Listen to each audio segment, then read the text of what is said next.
बिस्मिल्लाहिर्रहमानिर्रहीम। अस्सलाम वालेकुम। कैसे हैं आप सब। आज आने वाले मौसम के हिसाब से मज़ेदार और हर दिल पसंद कश्मीरी चाय या गुलाबी चाय बनाने की रेसिपी शेयर कर रही हूँ। तो जल्दी से चैनल को लाइक और सब्सक्राइब कर लें हैं। चलते हैं चाय की तैयारी की तरफ। सबसे पहले एक पैन में 2 कप पानी को बॉईल कर लीजिए।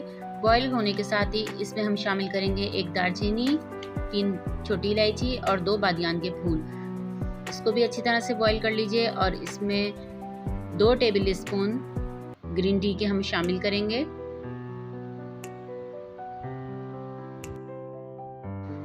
ग्रीन टी शामिल करने के साथ ही अब हम इसको अच्छी तरह से पकाएंगे। आप इसको इतना पकाएं कि तकरीबन 1 कप पानी रह जाए। जब अच्छी तरह से पानी पक जाएगा तो मज़ीद हम इसमें शामिल करेंगे ठंडा पानी या फिर बर्फ़ भी आप शामिल कर सकते हैं। अभी जो मैं शामिल कर रही हूँ वो ठंडा यख पानी शामिल कर रही हूँ। तो 1 कप इसमें पानी शामिल कर दीजिए और मज़ीद इसको अच्छी तरह से पकाना है। मुस्तकिल आप इस तरह से इसमें चमचा चलाते रहिए ताकि पत्तियों का कलर अच्छी तरह से निकल जाए। तकरीबन 15 से 20 मिनट बाद अच्छी तरह पकाने के साथ हम इसमें शामिल करेंगे आधा टीस्पून नमक और आधा टीस्पून खाने वाला सोडा इसमें शामिल कर दीजिए और इसको अच्छी तरह से पका लीजिए। तकरीबन ये कश्मीरी चाय तैयार है। टोटल इसका टाइम तैयार होने का 20 से 25 मिनट का है। देखिए मज़ेदार सा इसका कलर आ चुका है। बहुत अच्छी तरह से पत्तियों ने अपना कलर छोड़ दिया है। अब ये बिल्कुल तैयारी पर है। नमक और सोडा शामिल करने के बाद तकरीबन आप 5 से 10 मिनट इसको मज़ीद पकाइए और इसको छान के इसका रंग अलग कर लीजिए।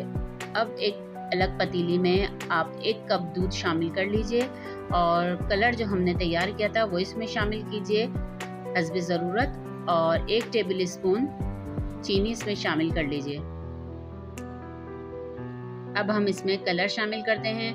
अपने टेस्ट के हिसाब से आप इसमें कलर शामिल कीजिए। देखिए मैं इसमें मज़ीद थोड़ा सा कलर और शामिल करूँगी ताकि अच्छा सा गुलाबी रंग आ जाए।